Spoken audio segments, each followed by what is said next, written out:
வாழ்க வளமுடன். Welcome to Ammu's cookery. நாம் இன்றைக்கி ஸ்பைசியான ஃபிஷ் ஃப்ரை எப்படி செய்கிறதுன்னு பார்க்கலாம். இந்த ஃபிஷ் ஃப்ரை செய்ய தேவையான பொருட்கள் என்னென்னு பார்க்கலாம். நான் இன்றைக்கி 1/2 கிலோ மீன் க்ளீன் பண்ணி எடுத்து வச்சுருக்கேன். இந்த 1/2 கிலோ மீனுக்கு என்னென்ன மசாலான்னு பார்க்கலாம்.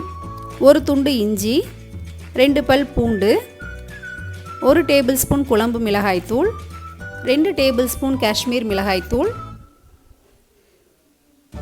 1/4 டேபிள் ஸ்பூன் மஞ்சள் தூள், 1 டேபிள் ஸ்பூன் மல்லித்தூள், 1 டேபிள் ஸ்பூன் கரம் மசாலா, உப்பு தேவையான அளவு, அரை லெமன் கட் பண்ணி அதனுடைய ஜூஸ் பிழிஞ்சு ஊற்றிக்கலாம், 2 டேபிள் ஸ்பூன் எண்ணெய், 3 டேபிள் ஸ்பூன் அரிசி மாவு. இதோட கொஞ்சமாக தண்ணி ஊற்றி இதை நல்லா அரைச்சிக்கலாம். இப்போ நம்ம அரைச்ச இந்த விழுதை ஒரு பவுலில் எடுத்துக்கலாம்.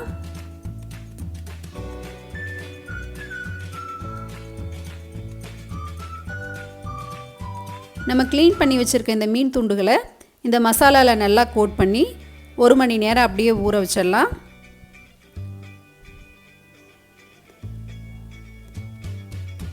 நாமளே ஃப்ரெஷ்ஷாக இந்த மாதிரி மசாலா அரைச்சி இப்படி கோட் பண்ணி ஊற வச்சு நம்ம டோஸ்ட் பண்ணுறப்ப அந்த மசாலா உதிராமல் இந்த மீனில் நல்லா ஒட்டி இருக்கும். இதனுடைய டேஸ்ட்டும் நல்லாயிருக்கும். இந்த மசாலா எல்லாமே மீனில் இந்த மாதிரி அப்ளை பண்ணி இதை வந்து 1 மணி நேரம் அப்படியே ஊற வச்சிடலாம். இப்போ 1 மணி நேரம் ஆயிடுச்சு.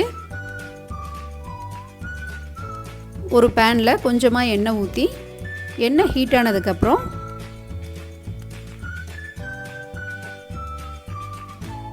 நம்ம மீனை போட்டு டோஸ்ட் பண்ணிக்கலாம்.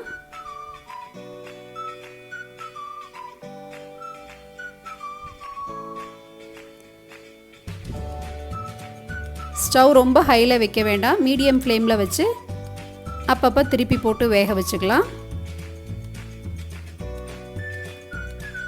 இப்போ ஒரு பக்கம் நல்லா டோஸ்ட் பண்ணியாச்சு.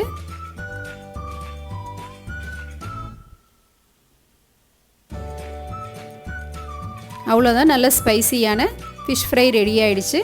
நீங்களும் ட்ரை பண்ணி பார்த்துட்டு எப்படி இருக்குன்னு கமெண்ட் பண்ணுங்கள். அனைவரும் நலமுடனும் வளமுடனும் வாழ வாழ்த்துவோம். தேங்க்யூ.